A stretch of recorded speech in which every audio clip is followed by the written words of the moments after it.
My name is Lisa Perez. I'm a Muckleshoot tribal member, and I've been working with Chris. This is my fourth class now. I've been seriously looking into my financial future. My biggest interest right now is my retirement, my 401k plan. Just looking out for myself and my children.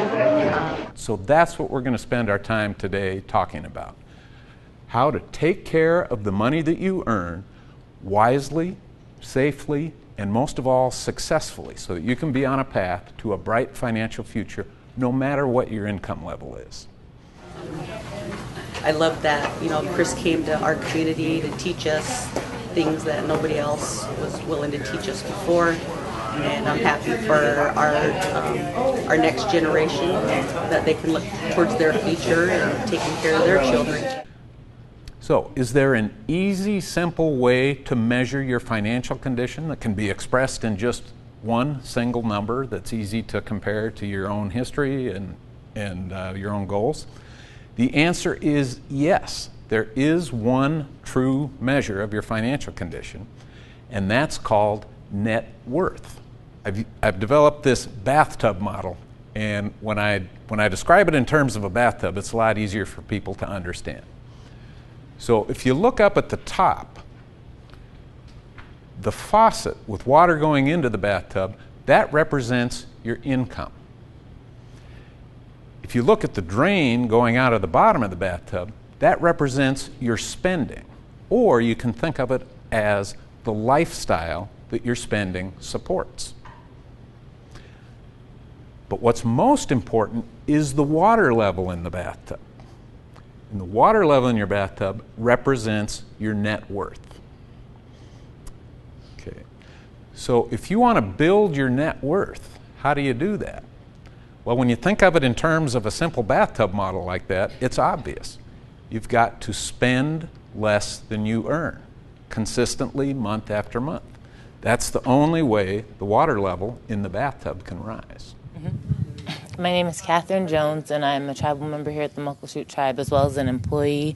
I've worked here within the tribe, maybe for about 3 years combined between two different divisions of the tribe. Well, a big moment for me is when he tapped into investing and specifically talking about the 401ks and what they are and your options within those programs. Because for me, I had thought it was one thing for I don't know how long, and because of that, I've been avoiding investing altogether. And now I'm more open to the thought of investing, even if it is just a small percentage, because I know that I'm not just going into one thing and I still have options within, and they'll be beneficial to me at the end of the day or in the long term.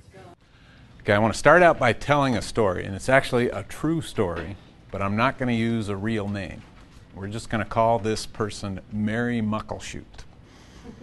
Now, before I tell the story of Mary Muckleshoot, I've got to explain how the 401k program works in the Muckleshoot tribe. So here she is at age 44. The total amount in her 401k is $36,000. Now, $36,000 is $36,000 that she otherwise wouldn't have. There's nothing wrong with that. The only thing that makes her sad is what that could have been if she had had that invested in something other than money market. So I did a projection. Where will Mary be at age 65 if she continues working for the tribe but doesn't contribute anything and keeps the gifts going into the money market account? Well, $168,000. It sounds like a lot, and it is a lot. I mean, $168,000 is still $168,000.